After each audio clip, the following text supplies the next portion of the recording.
আসসালামু আলাইকুম ভিউয়ার্স, সবাইকে স্বাগতম আমার চ্যানেলে। আশা করি সবাই ভালো আছেন। তো আজকে যে টপিক এটা হচ্ছে যে একটি আয়াত দিব যেটা দিয়ে সকল সমস্যার সমাধান করতে পারবেন। এটা আমল বা আয়াত ধরতে পারেন। তার আগে বলে রাখি, আমাদের চ্যানেলটি অবশ্যই সাবস্ক্রাইব করবেন, লাইক কমেন্ট শেয়ার করবেন। ব্যক্তিগত যে কোনো কাজের জন্য যোগাযোগ করতে পারেন নিচে দেওয়া নাম্বারে। আমাদের নাম্বারটি হচ্ছে 01909767763। আরেকটা নাম্বার হচ্ছে 01644163967। আয়াতটি সূরা ইয়াসিনের, বলে দেই 58 নম্বর আয়াত। আয়াতটি হচ্ছে সালামুন কাওলাম মির রব্বির রহিম। আরবি বাংলা দুইটাই লিখে দিয়েছি, যার যেটা ভালো লাগে সুবিধা পড়তে সেটা দেখে নেবেন।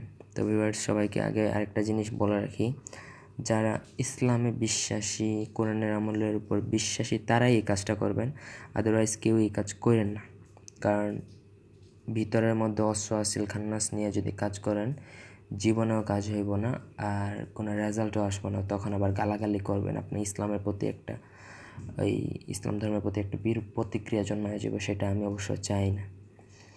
তো এটা আপনার করতে হবে শুক্রবার দিনে। শুক্রবার দিন আপনার যেই সমস্যায় থাকুক সব সমস্যার সমাধান হবে।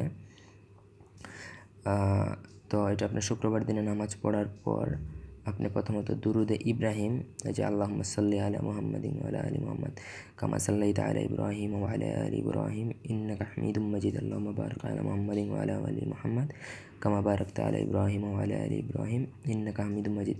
দুরুদে ইব্রাহিম আপনার পড়তে হইব 7 বার। 7 বার পড়া এই যে আয়াত আছে এই আয়াতটা পড়তে হইব 100 বার। এরকম আপনার প্রত্যেক শুক্রবারে পড়বেন। তো ইনশাআল্লাহ এটা পড়ার ফলে আপনার সমস্ত সমস্যার সমাধান হয়ে যাবে আল্লাহর কুদরতির সাহায্যে। ভিউয়ার্স, এটা পরীক্ষিত নকশা। ইসলামিক আমল কোনোদিন বিফলে যায় না যদি আমলটা খাঁটি এবং শুদ্ধ মনে করতে পারেন। তো আর কিছু বলার নাই। সবাই ভালো লাগলে একটা লাইক দিবেন, কমেন্ট শেয়ার অ্যান্ড সাবস্ক্রাইব করবেন যদি আমরা এটা ডিজার্ভ করে থাকি।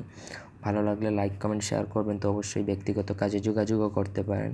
তো এই ছিল আমাদের আজকের ভিডিও। সবাই ভালো থাকুন, সুস্থ থাকুন। আল্লাহ হাফিজ।